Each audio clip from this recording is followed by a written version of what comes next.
আপোনাৰ সভাসমূহত শেহতীয়া সভাসমূহত খুব বেছি মানুহ দেখা গৈছে, এটা জনসংখ্যক দেখা গৈছে, আৰু অবভিয়াছলি এইবিলাক পইচা দি অনা মানুহ নহয়, ৰিপৰ্টাৰৰ অনুসন্ধানতো পোহৰলৈ আহিছে। গতিকে এইখিনি মানুহ সঁহাৰি পোৱাৰ পিছত ৰাইজৰ দল গোটেই বিৰোধী কেনেদৰে আগবাঢ়িব অনাগত দিনত? ক'ৰবাত এটা ইংগিত কিন্তু দিছে যে এটা ভাল ৰিজাল্টৰ ফালে বিৰোধী যাব পাৰে।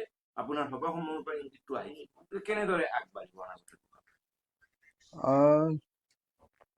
আজি মোৰ মানক বিধানসভা সমষ্টি, যিটো এটা অসমৰ খিলঞ্জীয়া হিন্দু মানুহৰ সমষ্টিৰ নামনি অসমৰ মানক বিধানসভা সমষ্টিত আমাৰ আজি এটা কাৰ্যসূচী আছে, গণসমাৱেশ আছে।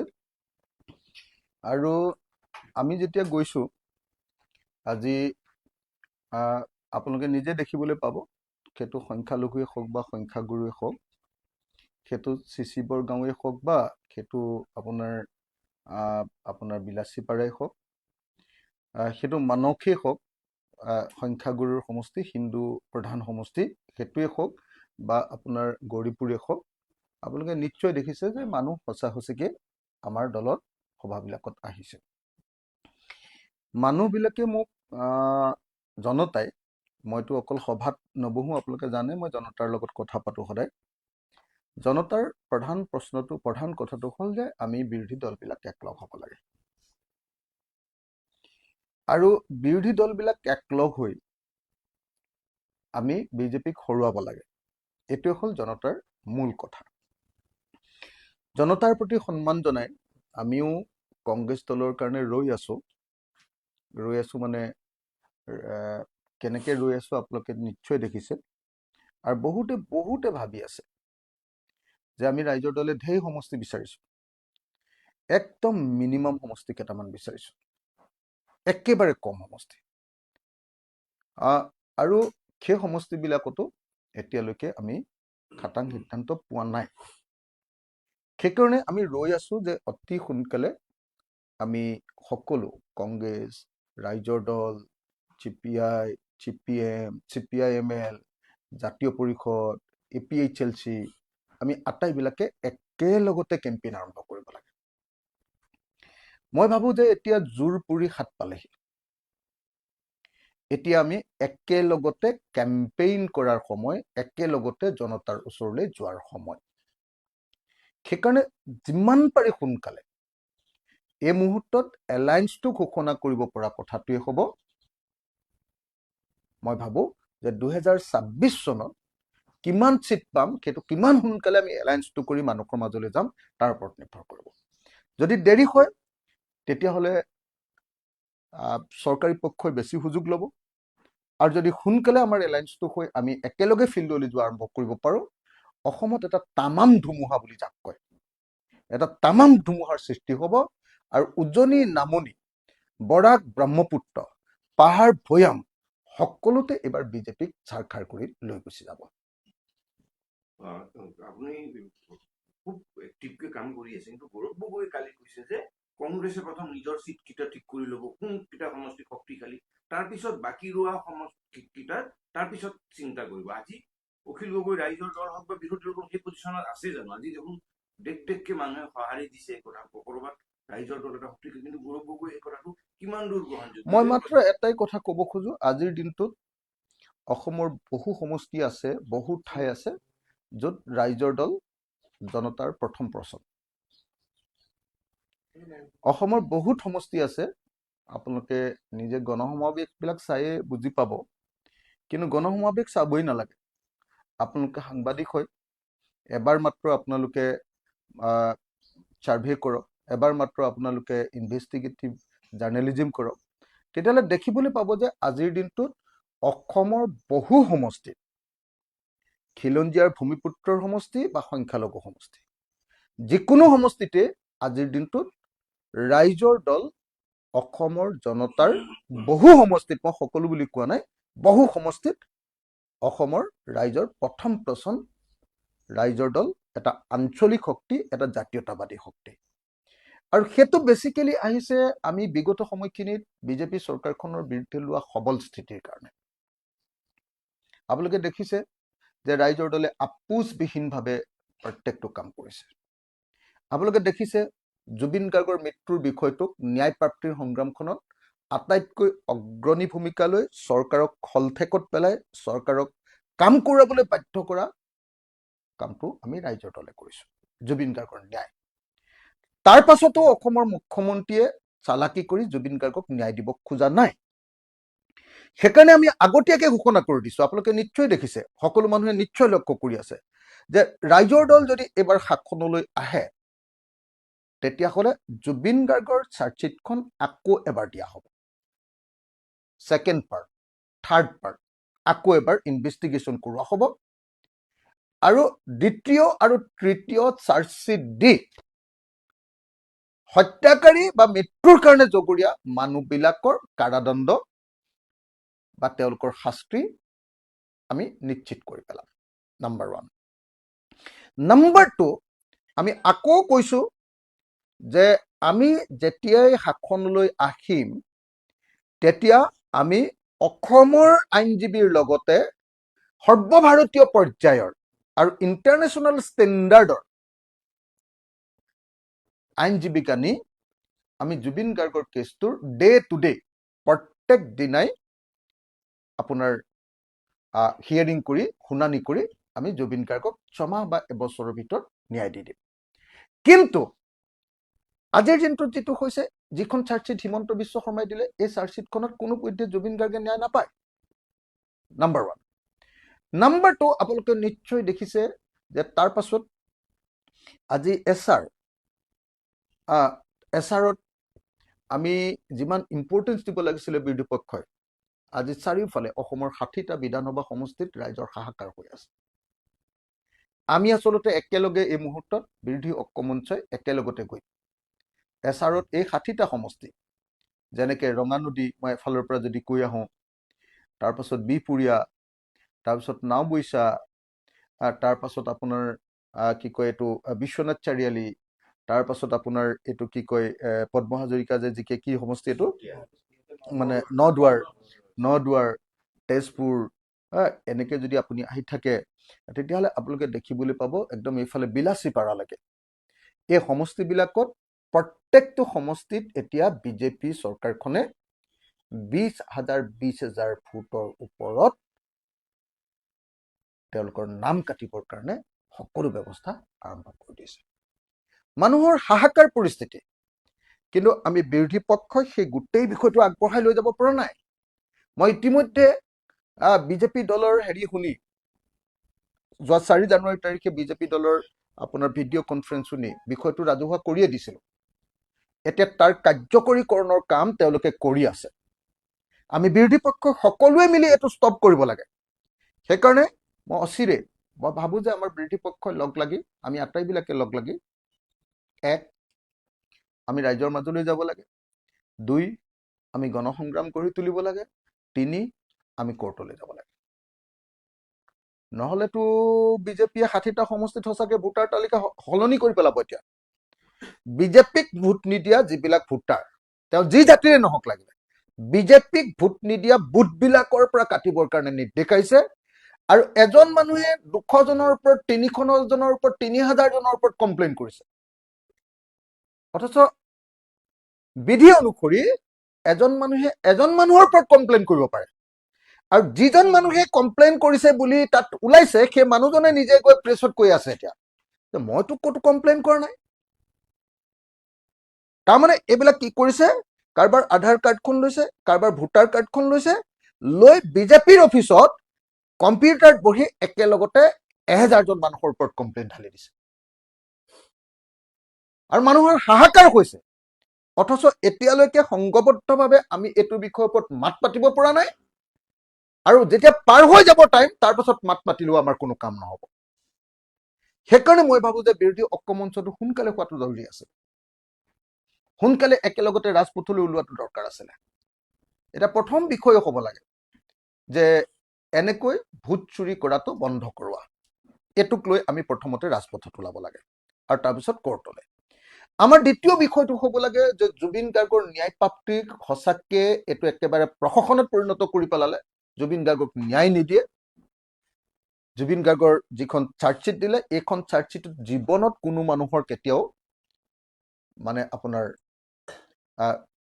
কাৰাদণ্ড নহয়, মানে মৃত্যুদণ্ড বা কাৰাদণ্ড একো নহয়। মই অসমৰ আটাইতকৈ বেছি চাৰ্জশ্বিটেড মানুহ হয়। আটাইতকৈ বেছি মোৰ ওপৰতে এতিয়ালৈকে অসমত কেছ দিয়া হৈছে আৰু চাৰ্জশ্বিট কৰা হৈছে। মানে মই চাৰ্জশ্বিট পঢ়িব জানো। চাৰ্জশ্বিট পঢ়ি মই বুজি উঠিছো যে এই চাৰ্জশ্বিটৰ জৰিয়তে কেতিয়াও কোনোপধ্যে মানুহৰ শাস্তি নহয়। গতিকে জুবিন গাৰ্গৰ ইছ্যুটোক লৈ আমি এতিয়া জনতাৰ মাজলৈ যাব লাগে। আৰু তৃতীয়, 6 জনগোষ্ঠীক যি ধৰণে প্ৰতাৰণা কৰিলে আপোনালোকে দেখিছে যে হিমন্ত বিশ্ব শৰ্মাক কেইজনমানেতো ফটোত গাখীৰ ঢালিবলৈকে আৰম্ভ কৰিছিলে।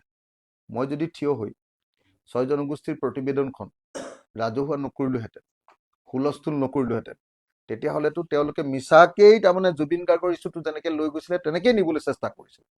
গতিকে এই ভাইটেল ইছ্যুবিলাকক ধৰিবৰ কাৰণে মই বিৰোধী পক্ষ অতি সোনকালে একলগ হোৱাটো উচিত বুলি ভাবোঁ। আৰু যদি একলগ নহওঁ সোনকালে, তেতিয়াহ'লে বিপদ আছে, বিপদ আছে। নহ'লে আমি একলগ সোনকালে হৈ ৰাজপথলৈ যোৱাটোৰ ওপৰতে আমি কিমান চিটত জিকিম সেইটো নিৰ্ভৰ কৰিব।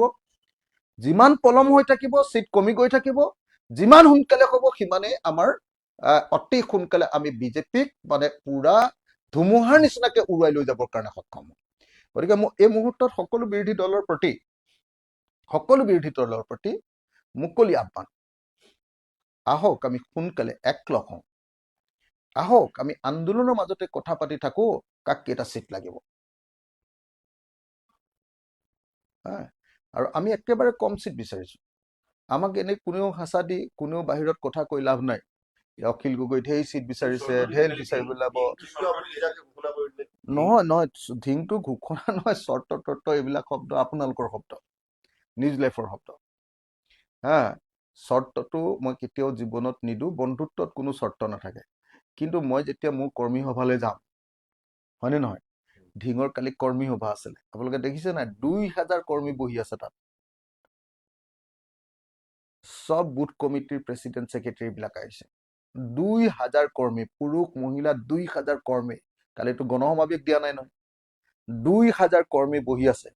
2000 কৰ্মীৰ কথাটো হ'ল যে আমাক ধিং লাগিবই, আৰু ধিং লগাৰ যুক্তিযুক্ততা আছে।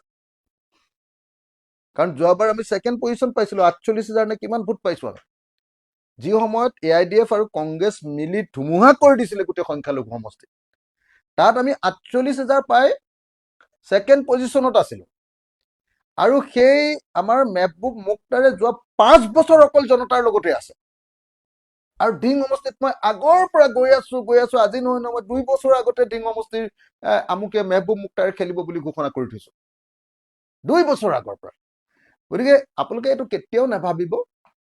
মই কালি যিটো কথা কৈছো সেইটো হ'ল মোৰ কৰ্মীবিলাকৰ যিটো দাবী, সেই দাবীটো মই মোৰ ভাষাৰে কৈছো যে ধিংটো এটা আমাৰ কাৰণে অত্যন্ত গুৰুত্বপূৰ্ণ সমষ্টি। আমি দীৰ্ঘদিন ধৰি লাগি আছো। এইটো চৰ্ত নহয়, এইটো দাবী। এইটো দাবী। কেলে? সকলো বন্ধুৰ মাজত নিশ্চয় মৰমৰ দাবী থাকে নে নাই? মৰমৰ দাবীটো চবৰে থাকে। আপোনালোকৰ ঘৰত কয় নে নকয়, মোক আমুক বস্তুটো লাগিবই বুলি কয় নে নকয়? আপোনাৰ পত্নীয়ে বা আপোনাৰ ল'ৰা ছোৱালীয়ে কয় নে নকয় যে আমুক বস্তুটো লাগিবই? ঠিক তেনেকে আমি কৈছো যে ধিংটো আমাক লাগে। এইটো আপোনালোকে চৰ্ত বুলি কেতিয়াও নধৰিব। আমি আৰু এইটো এনেকুৱা নহয় যে ধিং সমষ্টিৰ কথা ইতিমধ্যে দিয়ে দিছো। মানে আপোনালোকক কৈ দিছো যে ধিং সমষ্টিৰ কথাটো দিয়ে দিছো। তাত কংগ্ৰেছক আমি দিয়ে দিছো।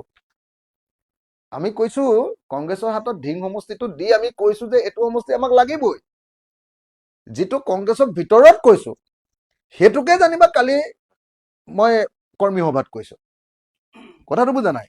গতিকে আপোনালোকে আকৌ সেইটো কাজিয়া লগাবৰ কাৰণে যদি কোনোবাই চৰ্ত বুলি কয়, আৰু আপোনালোকে চৰকাৰী পক্ষৰ মাজত কাজিয়া লগাব লাগে নে বাৰু বিৰোধী পক্ষৰ মাজত কাজিয়া লগাব লাগে?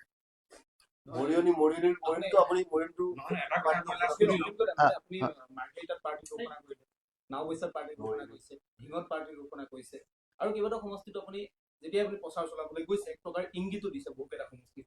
এতিয়া কথাটো হ'ল সেই সমষ্টিকেইটা যদি আপোনাক যদি নিদিয়ে তেতিয়াহ'লে এইটো হ'ল তাগবুৱাৰ বুলি কয়, ৰচিতনা খেল।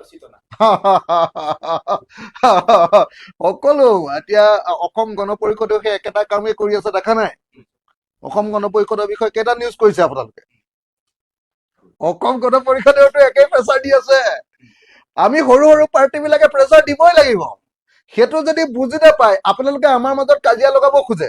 সৰ্বাধিক নিউজ পাইছে অসম গণ পৰিষদ। অসম গণ পৰিষদৰ বিষয়ে আপোনালোকে যিটো নিউজ বুজাব লাগে, অসম গণ পৰিষদক কেতিয়া বিজেপিয়ে দিছে 9টা চিট জিকিব পৰা। বাকীবিলাক চব সংখ্যালঘু চিট দিছে, যিবিলাকত অসম গণ পৰিষদে ইমান পাব, শূন্য, মহা শূন্য এটা পাব। অকল 9টা চিট দিছে। 9টা চিটত খেলিবলগীয়া পাৰ্টি নেকি অসম গণ পৰিষদ, যি চৰকাৰ বনাইছিলে? আৰু চৰকাৰ বনোৱাৰ পাছত 9টা চিট দিম বুলি কোৱাৰ পাছত অতুল বৰা চাৰেণ্ডাৰ, তেওঁ আত্মসমৰ্পণ কৰি দিলে। বাকী কেইজন মানুহে কোনোবা এজনে চাইডে চাইডে মাত মাতি আছে। মই জানিবা এতিয়ালৈকে ৰাজনীতিত যিহেতু মই আত্মসমৰ্পণ নকৰো, মই জানিবা মোৰ মুখেৰে কথাটো কৈ আছো। আপুনি কেইটাত সন্তুষ্ট হ'ব? এইটো কাইলৈ সংবাদমেল পাতি আমাৰ কাইলৈ আমাৰ হেৰি কৰিম। কাইলৈ আমি আমাৰ দলৰ নিৰ্বাচনী ইস্তাহাৰখন কাইলৈ ৰাজহুৱা কৰিম। ইতিমধ্যে আমাৰ দলে আমাৰ নিজস্ব যি দৃষ্টিভংগী, তাৰ পাছত আকৌ কমন মিনিমাম প্ৰগ্ৰেম আমি সকলো দলৰ পৰা উলিয়াম। কিন্তু আমাৰ দলৰ যিটো দৃষ্টিভংগী, যেনেকৈ কংগ্ৰেছৰো এখন ইস্তাহাৰ থাকিব, ৰাজ্যৰ দলৰ এখন ইস্তাহাৰ থাকিব, অসম জাতীয় পৰিষদৰো এখন ইস্তাহাৰ থাকিব, নাথাকিব জানো? চবৰে থাকিব ন। CPIMৰো এখন ইস্তাহাৰ থাকিব। আমাৰ দলৰ ইস্তাহাৰখন কাইলৈ আমাৰ দলৰ কাৰ্যালয়ত আমি সকলো নেতাৰ উপস্থিতিত আমি দলৰ কাইলৈ ইস্তাহাৰখন প্ৰকাশ কৰিম। গৌৰৱ গগৈ যেনেকৈ কৈছে যে 100টা চিটত খেলিব, ময়োতো তেনেকে কৈছো যে মোক আমুক চিটটো লাগিব। গতিকে বৰাবৰ ৰাজনীতিত এইটো থাকিবই। তেওঁলোকেও চাব 100টাৰ ভিতৰত আমাক ৰাখিবলৈ, আমিও চাম সেইটো ঠেলি নি কিমানলৈকে নিব পাৰি। সেইটোৱেতো ৰাজনীতি ন। আৰু সেই বন্ধুত্বপূৰ্ণ ৰাজনীতিটোক আপোনালোকে সংঘাতময় ৰাজনীতিলৈ পৰিণত নকৰাব। আমাৰ মাজত পুৰা বুজাবুজি। দেখিছেনে নাই সেইদিনা গৌৰৱ গগৈৰ লগত কেনেকে ফটো উঠিছো? আপোনালোকে দেখিছেনে নাই যে গৌৰৱ গগৈৰ লগত সেইদিনা মোৰ ফটোখনৰ হাঁহি, গৌৰৱৰ হাঁহি আৰু মোৰ হাঁহি চাইছেনে নাই? দেৱব্ৰত শইকীয়াৰ হাঁহি আৰু মোৰ হাঁহি চাইছেনে নাই? কেনেকুৱা খোলা হাঁহি দেখিছেনে নাই? আগতে কেতিয়াবা তেনেকুৱা খোলা হাঁহি আমি মাৰিছিলো নেকি? আগতে অলপ গহীন গহীন হৈ থাকো নে নাই? হে, আগতে গহীন গহীন হৈ থাকো নে নাই? কেনেকুৱা খোলা হাঁহি মাৰিছো। তাৰমানে আমাৰ ভিতৰত মোটামুটি বুজাবুজিটোৰ পিনে গুচি গ'ল। এতিয়া চিট কেইটাক লৈ অকমান টনাটনি চলি আছে, হৈ যাব, মিলি যাব। আপোনালোকে চিন্তা কৰিব নালাগে, আমি মিলাই। মোকতো আজিয়ে লাগে, সেইকাৰণেতো খৰধৰ কৰি আছো। মোকতো আমাৰ ৰাইজৰ দলকতো আজিয়ে লাগে যে চিটটো আজিয়ে ফাইনেল হৈ যাওক, তেতিয়াহ'লে আমি যিহেতু নতুন পাৰ্টি আমি একদম তাত কনচেনট্ৰেট কৰো। নহ'লে মই গোটেই অসমখনত দপদপাই ফুৰিবলগীয়া হৈছে, দেখিছেনে নাই? মইতো যিমানলৈকে কৈছো চব চিট পাম নেকি? নাপাওঁ। তাৰপিছতো মই গোটেই অসমত কেলে ঘূৰি ফুৰিছো যে কোনটো পাম গেৰাণ্টি নাই। গতিকে মই য'তেই কৈছো এইটো পামেই বুলি কৈ থৈ আহিবই লাগিব ভাই, নহ'লে মোৰ লগত কোন মানুহ থাকিব? সেইটো উত্তৰ দিলোৱে নহয়, আপুনি অকণ দেৰিকে অহাৰ কাৰণে গম নাপালে। মই কৈছো যে আমি কালি ধিং বিধানসভা সমষ্টিত এখন কৰ্মী সভা পাতিছিলো, আৰু সেই কৰ্মী সভাত কৰ্মীবিলাকে মোক ডিমাণ্ড কৰিছিলে যে ধিংটো আমাক লাগিবই, হয়নে? আৰু ময়ো সেইকাৰণে কৈছো যে ধিংটো আমাক লাগিবই। এইটো কৰ্মীৰ ডিমাণ্ড, আমাৰ দলৰ ডিমাণ্ড, আৰু সেই ডিমাণ্ড ইতিমধ্যে কংগ্ৰেছক দিয়া হৈছে। এইটোক লৈ তাগৰ বৰ চলি থাকিব, ৰচিত নাখেল। কোনোবাটোত ৰব, কোনোবাটোত যাব, বুজিছেনে নাই? আৰু সেইটোক খালি আপোনালোকে জমেলা লগাই দিয়ে। আপোনালোকে আমাৰ ভিতৰত কাজিয়াটো লগাব খোজে যে ডিমাণ্ড কি কয় চৰ্ত দিছে। চৰ্ত নাথাকে, প্ৰেমত চৰ্ত থাকে নেকি? আগদিনা ভাবি থাকে প্ৰেমত যে ইয়াক নামাতো মই, লগ পাই যোৱাৰ লগে লগে 1 ছেকেণ্ডত কেনেকুৱা হাঁহি ওলাই যায়, দেখিছে নে নাই? আপোনালোকে চবে প্ৰেম কৰি আহিছে নাই জীৱনত? প্ৰেমটো কৰি আহিছে, হয় নে নহয়? প্ৰেমিকাক পালে সকলো অহংকাৰ, হয় নে নহয়? অহংকাৰ সকলো শেষ হৈ যায় নে নাই? আপুনি যিটো টিউনৰ কথা কৈছে বিনম্ৰভাৱে ভালকে গৌৰৱ গগৈৰ টিউনটো কিন্তু সেইটো নহয়। সেইটো আপোনালোকে মই ভিডিঅ' আপোনাক দেখাই দিম কালি যিটো কৈছে যে কংগ্ৰেছে। মই সঁচা কথা কৈছো, মই গৌৰৱ গগৈ টিউনটো দেখাও নাই, শুনাও নাই। আৰু গৌৰৱ গগৈ যদি বেছি দমতো কথাটো কয়, তথাপিও মই একো বেয়া নাপাওঁ। কাৰণ ইলেকশ্যনৰ সময়ত চিটৰ কাৰণে এনেকুৱা ধৰণৰ টনা আজোৰা অলপ থাকিবই। হিমন্ত বিশ্ব শৰ্মাই কেনেকে দম দি আছে দেখিছেনে নাই? যদি AGPৰ ইমান শক্তি আছে, তেতিয়াহ'লে তেওঁলোকেও খেলক, আমাকো খেলক, আমিও খেলো বুলি দম দিছেনে নাই? দিছেনে নাই? হিমন্ত বিশ্ব শৰ্মাই AGPক দম দি আছে নাই? হিমন্ত বিশ্ব শৰ্মাই যে অকল 9টা সমষ্টি দিবলৈ লৈছে AGP, সেইটোক লৈ আপোনালোকে ডাঙৰ নিউজ কৰক না। যে আপুনি অলপ দিন ৰ'ব লাগিব কাৰণ কংগ্ৰেছে চিটখিনি ঠিক কৰি ল'ব, নিজে কৰি ল'ব, তাৰপিছত আৰে সেইটোতো আপোনাৰ বক্তব্য। আমিতো ভিতৰত কি বুজাবুজি কৰিছো আমিহে জানো। সেইটোতো আপোনাৰ বক্তব্য। আপুনি কৈ আমাক লগাব খুজিছে, আমি ভিতৰত আমিও গম পাওঁ, গৌৰৱ গগৈও গম পায়। গতিকে আপোনালোকে লগাব খুজিলে আমাক লগাবই নোৱাৰে। বাইকটো মই আপোনাক বুজাই দিছোঁ। নালাগে, সেইটো নালাগে, আৰু বেলেগ কথা সোধক, আৰু কি আছে কওক। কালি হেৰি কিছু অতিৰিক্ত পৰিস্থিতিৰ সৃষ্টি হৈছে। হয়। কাটি পৰিস্থিতি কি ক'ব? মানে কোকৰাঝাৰৰ যিটো ঘটনা ঘটিছে, এইটো ভয়ানকভাৱে দুৰ্বিষহ, ভয়ানকভাৱে দুঃসহ, ভয়ানকভাৱে আচলতে মানে এইটো এটা বেয়া ঘটনা ঘটিছে। ভুলবশতঃ কোনোবা এজন মানুহক গৰু চোৰ বুলি হত্যা কৰা হ'ল, সেইটো খুব বেয়া কথা হ'ল। আৰু তাৰপিছত সেই ঘটনাটোক লৈ যিখিনি প্ৰতিক্ৰিয়া হ'ল, মাৰপিট হ'ল, ভঙাভঙি হ'ল, মানুহ মৰামৰি হ'ল, সেইটোও বৰ দুখজনক ঘটনা। মই বড়ো আৰু আদিবাসী দুইটা জাতিৰ প্ৰতি বিনম্ৰভাৱে প্ৰাৰ্থনা জনাইছোঁ, প্লিজ আপোনালোক শান্ত হওক, প্লিজ আপোনালোকে কাজিয়া নকৰিব। আৰু অসমৰ মুখ্যমন্ত্ৰীয়ে অসমখনক এনেকে জাতি আৰু জাতিৰ মাজত কাজিয়া লগাই তেওঁনো ক'ত ঘূৰি ফুৰিছে আমি গম নাপাওঁ। তেওঁনো কি অসমীয়া জাতিৰ কাৰণে একেবাৰে হেৰি লৈ আহিব সেইটোও গম নাপাওঁ। মইতো দেখিছোঁ যে 4-5জন মানুহৰ লগত গৈ মিটিং কৰি আছে। 4-5জন মানুহৰ লগত যদি মিটিঙেই কৰিব লাগে, কোনোতো ডাঙৰ হেৰিয়াততো মই অসমৰ মুখ্যমন্ত্ৰীক ভাষণ দিয়া নাই। এনেকৈ সৰু দীঘলীয়া চকী এখনত, টেবুল এখনত 6-7জন মান মানুহৰ লগত মই কথা পাতি থকা দেখিছোঁ। সেইখন মিটিং ইয়াতে কৰিব পাৰে, অসমতে মাতি আনি। এনেই মিছামিছিকে অসমৰ এই বিপদৰ সময়ত মানুহজন অসমত নাথাকি চাৰিওফালে এনেই গণ্ডগোল লাগি আছে। মই অসমত থাকিবৰ কাৰণে তেওঁক আহ্বান জনাইছোঁ। আৰু তেখেতক এনেই অসমৰ মানুহক ভুৱা অসমক 1 নম্বৰ কৰিম, উদ্যোগীকৰণ হ'ব, কি আহিব এইবিলাক কৈ থাকে যে, ফৰেন ডাইৰেক্ট ইনভেষ্টমেণ্ট আহিব, এইবোৰ ফটুৱা কথাবিলাক কৈ কাম একো কৰিব নোৱাৰে। একো এডাল ইনভেষ্টমেণ্ট অনা নাই।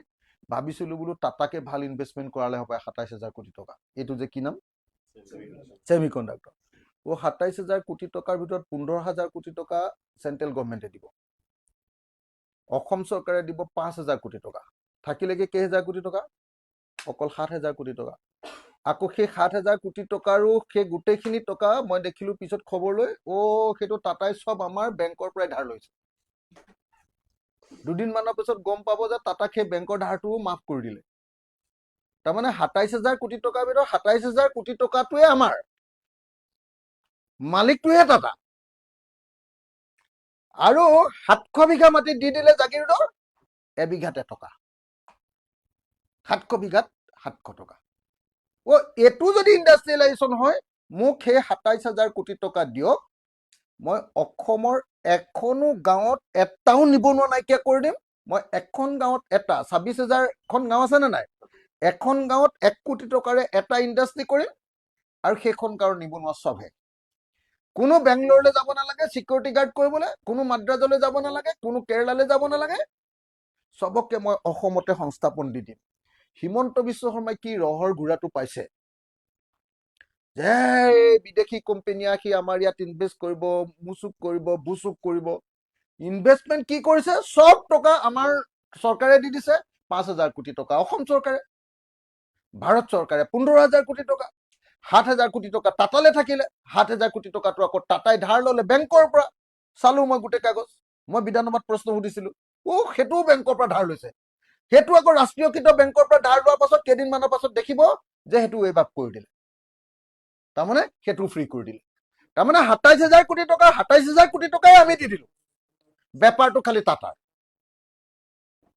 অসমীয়া কেইটাই চাকৰি পাব আপোনালোকে নিজে খবৰ লওক। আৰু তাৰপিছত 700 বিঘা মাটি, সেইখন 700 বিঘা মাটি যদি বিক্ৰী কৰি দিলোহেঁতেন, 10 কোটি টকাকে 1 বিঘাত পালোহেঁতেন নাই? আপোনালোকে কওক। জাগিৰোডৰ সেই মাটি 10 কোটি টকাৰে 700 বিঘা মাটি বিক্ৰী কৰি দিলে কিমান পালোহেঁতেন? 7,000 কোটি টকা। 7,000 কোটি টকা ললে মানে হিমন্ত বিশ্ব শৰ্মাই 7 বাৰ ধাৰ নললে হ'লহেঁতেন। প্ৰতি সপ্তাহে সপ্তাহে যে 1,000 কোটি টকা লৈ আছে, 7 সপ্তাহ ইলেকশ্যনলৈকে ধাৰ নললে হ'লহেঁতেন। 10 কোটি টকাকে পালোহেঁতেন নে কওক আপোনালোকে সেই মাটি? গতিকে এই ইণ্ডাষ্ট্ৰিয়েলাইজেশ্যনৰ এই বেলুনটো একেবাৰে ভুৱা। মই সেই বেলুনটোত সৰু বেজি এটা মাৰি দিছো, আপোনালোকে চাওক এই বেলুনটো ফুটি গৈছে। মই চেলেঞ্জ কৰিছো না, মই সেইটো প্ৰশ্ন যেতিয়া মই বিধানসভাত সুধিলো, তেওঁলোকে উত্তৰটো দিলে, তাৰপিছত সেইখন উলিয়াবলৈ নিদিয়ে। খালি সেই প্ৰশ্নটো ওলাই বুলি এই পীযুষ হাজৰিকাই আগফালৰ প্ৰশ্নবিলাক দীঘলীয়া কৰি কৰি কৰি মোৰ 8 নম্বৰ প্ৰশ্নটো আহিবলৈ নিদিয়ে, হুলস্থুল হৈ যায়। কথাটো বুজিছে না? গতিকে আপোনালোকে কথাবিলাক মই সেইকাৰণে কৈছো যে হিমন্ত বিশ্ব শৰ্মাৰ যিটো বেলুন, মোক এটা কথা কওকচোন, সঁচাকে কওকচোন, এজন মানুহ হিমন্ত বিশ্ব শৰ্মা 25 বছৰ শাসন কৰিছে, হয়নে? 25 বছৰৰ ভিতৰত 15 বছৰ আপোনাৰ শিক্ষামন্ত্ৰী। মোক আপোনালোকৰ নিজৰ গাঁওখনৰ কথা কওক যে কোনখন গাঁৱৰ LP স্কুলত 5টা শ্ৰেণীৰ কাৰণে 5টা কোঠা আছে? কোনখন গাঁৱৰ LP স্কুলত পানী নপৰে? কোনখন গাঁৱৰ LP স্কুলৰ ফ্লোৰ ক'ৰবাত হ'লেও ভগা নাই? কোনখন স্কুলৰ LP স্কুলত আপোনাৰ 6টা ক্লাছৰ কাৰণে ক শ্ৰেণী থাকিলে 6টা, ক শ্ৰেণী নাথাকিলে 5টা, 5টা ক্লাছৰ কাৰণে 5জন শিক্ষক আৰু এজন হেডমাষ্টাৰ আছে? কোনখন স্কুলত আছে আপুনি মোক কওক। অকল এই গুৱাহাটী চিটিৰ এই VIP বিলাকৰ ঘৈণীয়েক বিলাকক ৰাখিবৰ কাৰণে থকা স্কুলকেইখনৰ বাহিৰে হা, কোনখন স্কুলত আপোনালোকে কওক যে এটা ক্লাছত এজন শিক্ষক আছে, সেই শিক্ষকজনক ভালকে ট্ৰেইনিং দি ভালকে পঢ়ুৱাব পৰা কৰি দিছে? মানে ইণ্টাৰনেশ্যনেল ষ্টেণ্ডাৰ্ডৰ ট্ৰেইনিং এটাওতো লাগিব ন ভাল শিক্ষাৰ কাৰণে, গুণগত শিক্ষা। তো তাৰ পাছত আপোনালোকে যে হিমন্ত বিশ্ব শৰ্মাক কৈ থাকে বিৰাট কাম কৰিছে, কিবা কৰিছে। আৰে ধাৰ ললে, আপোনালোকক মই আকৌ এটা হিচাপ দি দিওঁ। 1947 চনৰ পৰা 2016 লৈকে কিমান বছৰ? 59 বছৰ। 59 বছৰত গোটেই সময়খিনিত অসমে ধাৰ লৈছিলে 42,000 কোটি টকা।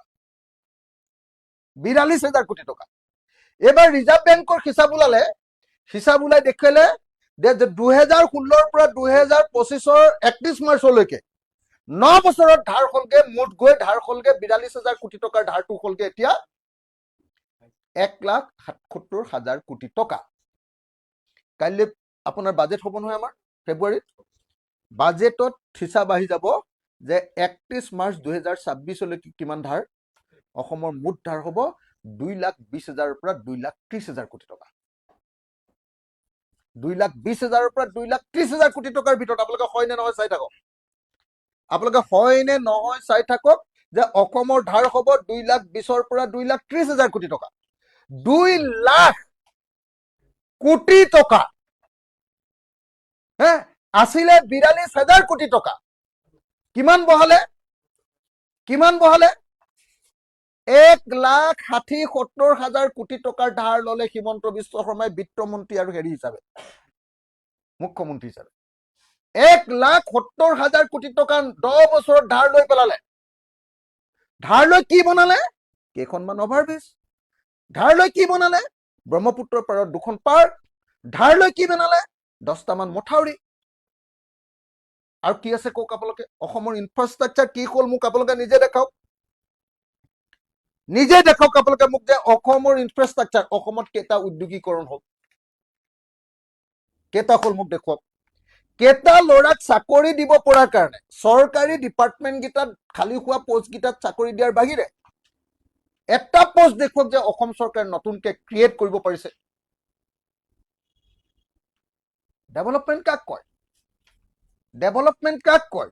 মই ডেভেলপমেণ্ট তেতিয়া বুলি ক'লোহেঁতেন যেতিয়া অসমৰ পথাৰত এক টোপালো পানী নাই, সকলো পথাৰত পানী দিলে। মই ক'লোহেঁতেন this is called development. Yes, it is done by mister Himanta Biswa Sarma বুলি মই ক'লোহেঁতেন তেতিয়া। হা, এতিয়া কি বনাইছে? অভাৰব্ৰিজ। কেলে? অভাৰব্ৰিজত বোলে 20% কমিশ্যন পায়। হা, ৰিভাৰ ফ্ৰণ্ট কেলে বোলে? বোলে তাত চেন্ট্ৰেল গভৰ্ণমেণ্টৰ ডাঙৰ মন্ত্ৰীৰ পুতেকক বোলে ঠিকা দিব পাৰে তাত। হা, গতিকে আপোনালোকে এই যিবিলাক কথা কৈ থাকে যে হিমন্ত বিশ্ব শৰ্মা বিৰাট দক্ষ মুখ্যমন্ত্ৰী, দেখা নাই মই কেনেকে পোন খুলি আছো তেওঁক প্ৰত্যেক দিনাই বিধানসভাত। তেওঁ এটা ক'লে মই 5টা ক'ব পাৰো নে নোৱাৰো আপোনালোকে নিজে চাওক। কেলে পাৰো? কাৰণ তেওঁলোকে যিখন ডেভেলপমেণ্টৰ চিন দেখুৱাই আছে, এই আমি ডেভোছলৈ গৈছো, আমি কি ৱৰ্ল্ড ইকনমিক ফৰামলৈ গৈছো, ঘোঁৰাৰ ঘাচটো আনিবলৈ গৈছা তুমি, ঘোঁৰাৰ ঘাচ পাবা তাত। সেই সৰু এনেকুৱা দীঘলীয়া টেবুল এখনত কেইটামান মানুহ, কোন মানুহ তাকো চিনি নাপাওঁ, কেইটামান মানুহৰ লগত এনেই এখন মিটিং কৰি ফটোটো দি তাকো ক'ৰবাত নিউজত ওলাইছে নেকি চাওকচোন। সেইবোৰ চব আপোনালোকেহে তেওঁ যদি ফেচবুকৰ পৰা লৈ নিজে দিছে বেলেগ কথা। ডোনাল্ড ট্ৰাম্পো আহিছে ডোনাল্ড ট্ৰাম্প অহা মিটিংখনত হিমন্তক ভাষণ দিয়া দেখিছে নেকি ক'ৰবাত? ক'ত বহি আছে দেখুৱাওকচোন, ফটোখন দিয়ক মোক। মঞ্চখনলৈ আহিছে মোক আহিছে, আপুনি নাজানে নেকি? এখন যেতিয়া ডাঙৰ ডাঙৰ যেতিয়া কনভেনশ্যন পাতে নহয়, তাত সৰু সৰু হল কিছুমানত ধেৰ মিটিং পাতি থাকে, বুজে নাই? সৰু সৰু হল, তেনেকুৱা 500টা মান হল থাকে। তেনেকুৱা সৰু সৰু মিটিং বিলাকত এনেকুৱা ৰাজ্যৰ মুখ্যমন্ত্ৰী বিলাকক নি, ঐ তহঁতি কি দিবি, কি দিবি ক, আদানিৰ কাৰণে কি দিবি, আম্বানীৰ কাৰণে কি দিবি, আমুকৰ কাৰণে কি দিবি বুলি কাণত ধৰি বস্তুটো লৈ লয়। কথাটো বুজিছে নে নাই আপোনালোকে? সেইটোৱে মিটিং। আমাৰ ইয়াত দেখুৱাইছে যে অসমৰ ইতিহাসৰ প্ৰথমজন ৱৰ্ল্ড ইকনমিক ফৰামলৈ যোৱা মানুহ, তুমি ঘোঁৰাৰ ঘাচ কাটি লৈ আহিবা অসমীয়াৰ কাৰণে। তাত দেখুৱাই দিয়া তুমি কোনটো বস্তু আনিবা, এইটো ইণ্ডাষ্ট্ৰি আনিলো বুলি দেখুৱাই দিয়াচোন। ছেমি কণ্ডাক্টৰ ইণ্ডাষ্ট্ৰি 27,000 কোটি টকাৰ ভিতৰত 27,000 কোটি টকা দি দিছা, লগত 700 বিঘা মাটি দি দিছা। এটাও এতিয়ালৈকে অসমীয়াই তাত চাকৰিয়ে পোৱা নাই। চব বাহিৰৰ বিহাৰী মিহাৰী মানুহ গোটেইকেইটাই চাকৰি পাব। আমাৰ চকীদাৰ, পিয়ন, কণ্টেক্সুৱেল লেবাৰ এইকেইটা পাব। তাৰপিছত দি দিলো 27,000 কোটি টকা, 700 বিঘা মাটি ফ্ৰী। মই 27,000 কোটি টকাত অসমৰ ভাগ্য বদলাই দিম, ভাগ্য। অসমৰ এজনো মানুহ নাথাকে যি কাম নোপোৱাকে থাকিব। মোক দিয়ক 27,000 কোটি টকা, মই চেলেঞ্জ কৰিছো। 27,000 কোটি টকাত মই অসমৰ ভাগ্য বদলাই দিম, কলো নহয় আপোনালোকক। ঘোঁৰাৰ ঘাচ কাটিবলৈ গৈছে। আৰু কিবা আছে নেকি সুধক? এইটো কথা গৌৰৱ ডাঙৰীয়াই চব গৌৰৱ গগৈ, হিমন্ত একো নাই। গৌৰৱ ডাঙৰীয়াই কথাখিনি কৈছে যে গৌৰৱ গগৈ কৈছে তেওঁলোকৰ টিকটটো আগতে ফাইনেল কৰি দিব, তেওঁলোকৰ আসনখিনি আগত ফাইনেল কৰি দিব, তাৰপাছত চব গৌৰৱ গগৈ কব যে হয় কংগ্ৰেছৰ টিকেটটো ফাইনেল কৰি লওক। কাৰণ কংগ্ৰেছৰ কিমান টকা উঠিছে দেখিছে নাই টিকেট হেৰি কৰিবৰ কাৰণে। গতিকে তেওঁলোকৰ সন্তুষ্ট কৰিব লাগিব নাই। আমাৰো 132খন এপ্লিকেশ্যন আহিছে। মই 132খন এপ্লিকেশ্যনত আমিও বহুত পইচা পাইছো। 132খন এপ্লিকেশ্যনত আমিও 30 তাৰিখলৈকে বঢ়াই দিলো। এতিয়া 30 তাৰিখলৈকে বঢ়াই দিলো। আমি হুলস্থুল কৰি থকা নাই, কাৰণ আমি বেছি চিট দিব নোৱাৰিম। বেছিকে লৈ পিছত মাৰ খোৱা বুদ্ধি হ'বগে। বুজিছে নাই? পইচাটো বেছিকে লৈ পিছত মাৰ খোৱা বুদ্ধি নহ'ব জানো? তো সেইকাৰণে আমিও 132খন এপ্লিকেশ্যন পাইছো। তেওঁলোকেতো কিমান 600 নে 500 কিবা পালেই নহয়, 750 পাই গ'ল। তেতিয়াহ'লে তেওঁলোকৰ মানুহকেইটাক কৈ থাকিলে 50,000 জমা দি থাকিব, টিকেট বিচাৰি থাকিব, হয়নে নহয়? তেতিয়াহে হাৱাটো উঠি থাকিব। আমাৰ কেইটা ঠিক কৰি লওঁ, তাৰপিছতে ভাবিম। এনেকে যে কৈ আছে, ময়ো সেইকাৰণে কৈ আছো মোক আমুকটো লাগিবই, মোক আমুকটো লাগিবই। আপোনালোকে ভাবিছে যে আমাৰ মাজত একদম কলিৰ যুদ্ধ একদম ভাওনা হৈ গৈছে। একো হোৱা নাই। সিও হাঁহি আছে, মোলৈ ফোন কৰে ৰাতি, ময়ো ফোন কৰো। সেইবোৰক লৈ চিন্তা কৰি থাকিব নালাগে।